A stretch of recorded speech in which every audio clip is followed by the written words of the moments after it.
And I want to take and talk about something for just a minute as an introduction to my sermon this morning.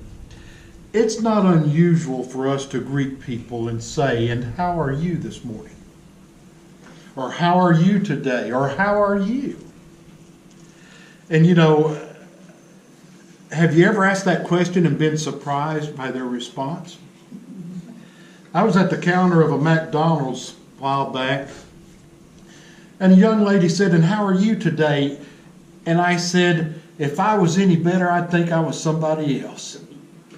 She said, "Huh?" Well, you waste these good lines on people that really don't get it and understand it. But I think about that, and my answer to her was simply this: I'm doing exceedingly well. I'm doing very good. Have you ever asked someone, "How are you doing today?" and they say, "Fine"? Fine's not a good answer. Fine is not a very convincing answer to me. Because sometimes there's an inflection in the tone of the way they say it. "I'm fine." That indicates that things are not fine. Things are not well. And people need to be a little more convincing to me. If they say "I'm fine," I'm immediately going to know, well, what's wrong with you? What's going on? Because sometimes, as much as we try to cover up the things that life has thrown at us, we don't very convincingly cover them up. So if you come to me and I ask you how you're doing and you say "fine," get ready for a question and be ready to give me an explanation. When peace like a river attendeth my way, when sorrows like sea billows roll, whatever my lot, thou hast taught me to say, "It is well. It is well with my soul." That hymn was written by Horatio Spafford in 1873. And if we look at the hymns that are in our hymnals, most of them have a story behind them. And this one does.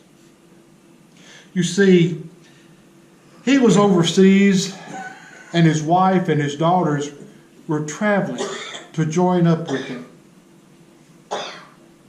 But their boat sank, and their lives were lost. While traveling on his way back home, he had the captain of the ship that he was on to pause briefly about in what they figured was the location where the boat sank. And he penned the words to this hymn. "It is well with my soul." Great tragedy had just taken place.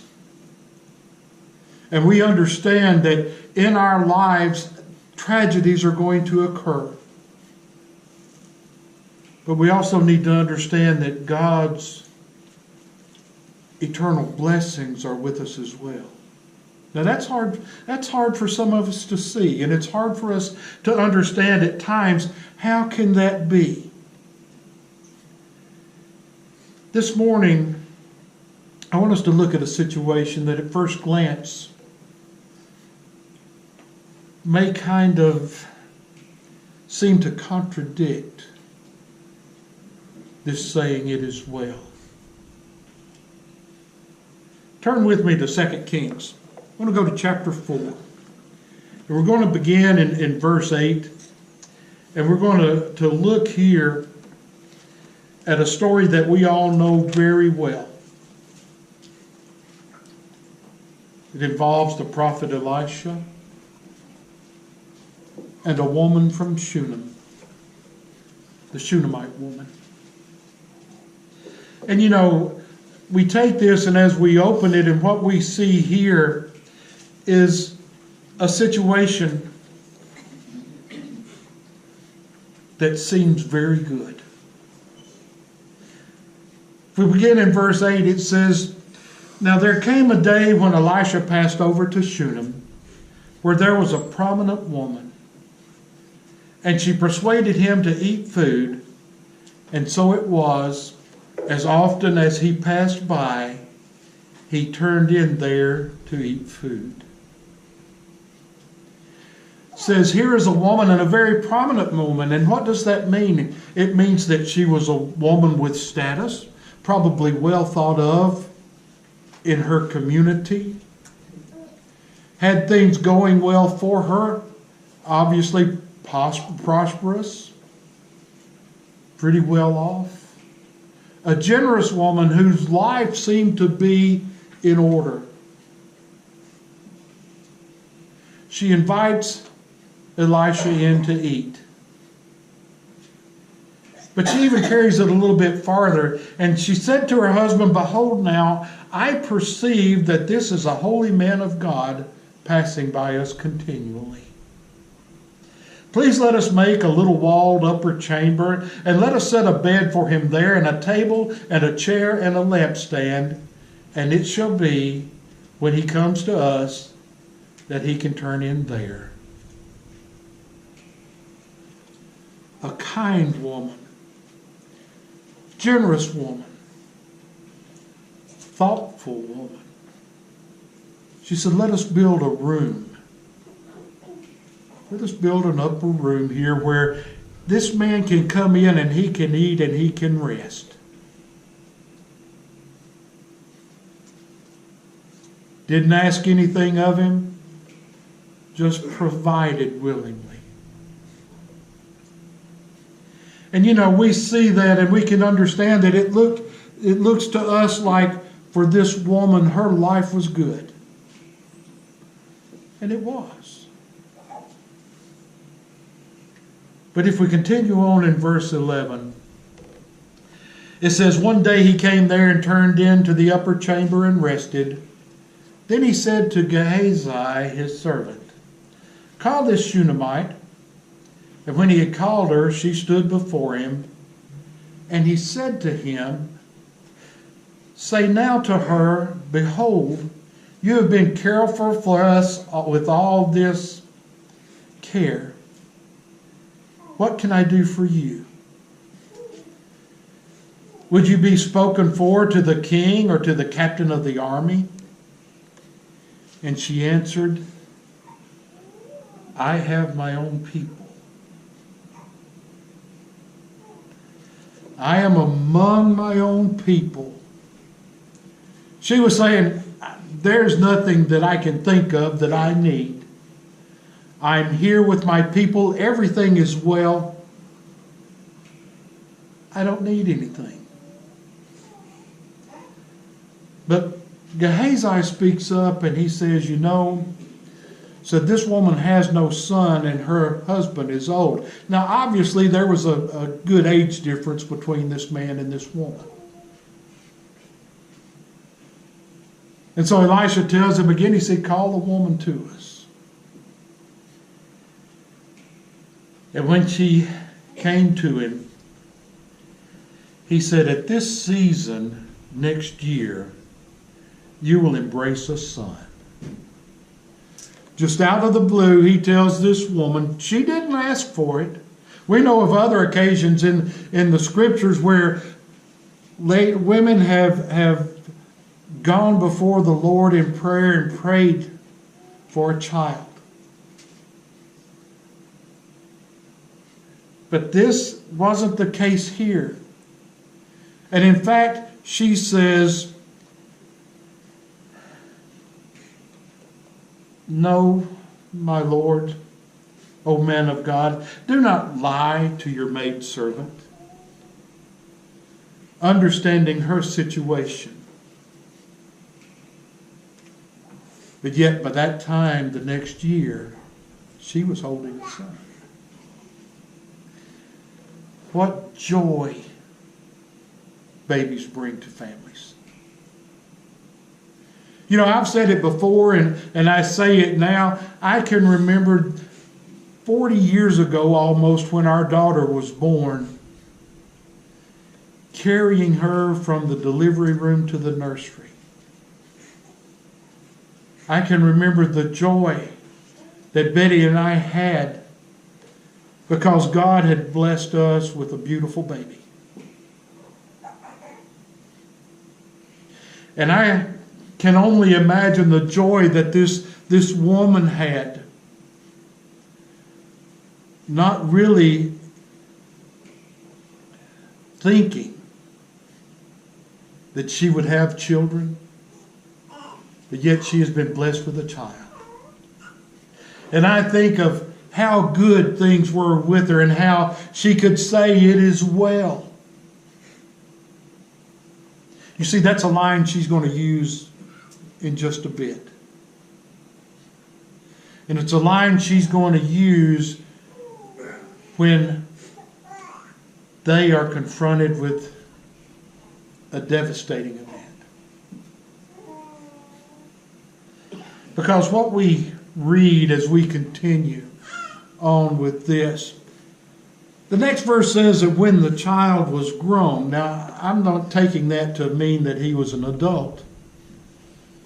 But he was old enough to go to his father who was in the fields with the reapers. And when he got to his father, he said, "My head, my head." And the father told a servant to carry him to his mother. And the servant carried him to his mother, and he set the child in her lap. That's why I don't think he was an adult. I think he was a young boy, big enough to go out to the field to see his father, but young enough to sit on his mother's lap. It said, and the servant set him in her lap, and he sat there until about noon, and he died.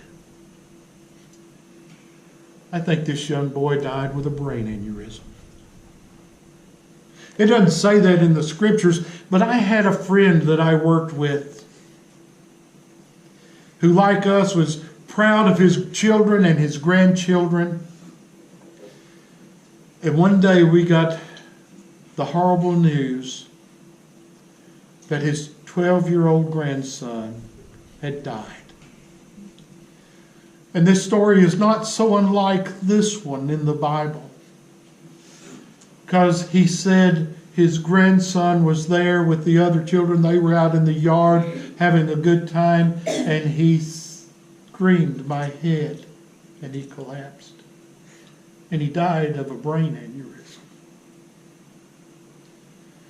And I look back at that situation, and I looked at my friend and his family and just how devastated they were.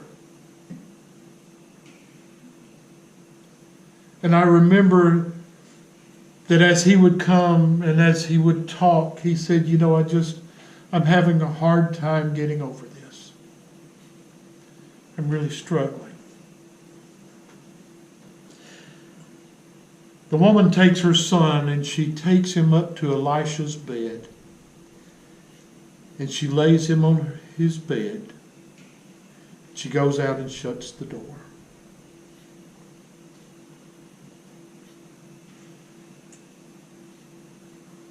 You kind of get a sense of her state of mind. Now, it doesn't say that she was hysterical. In fact, I would say that her demeanor was probably pretty good considering the situation. Because it says she sends to her husband and says, "Send me a servant and a donkey, that I might rush to the holy man of God." And he said, why today? He said, it's not a new moon or a festival of any kind. Why go today? And she said to him, "It will be well."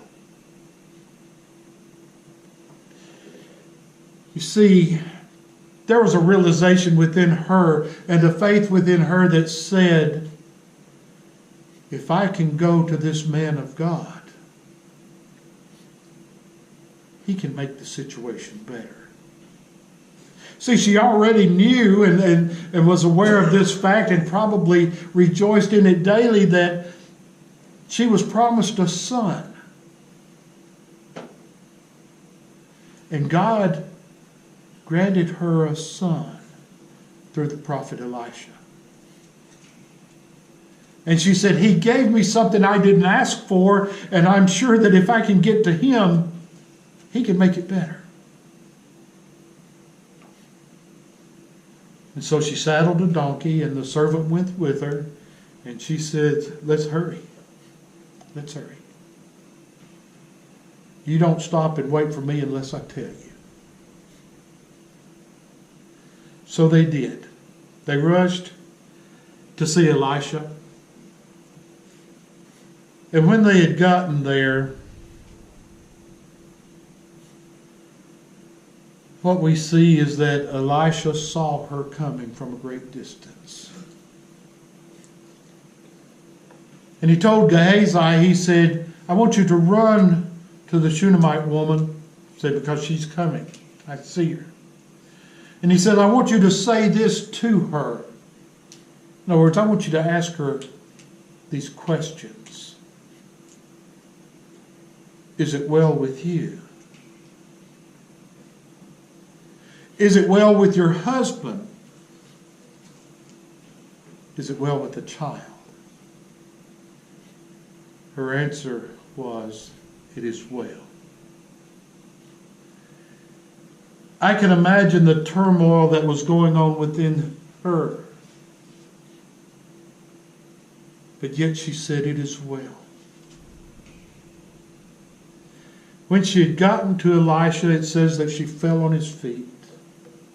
And Gehazi came to kind of shoo her away from him, to get her away. And Elisha said, don't. He said, for her soul is troubled within her, and the Lord has hidden it from me and has not told me.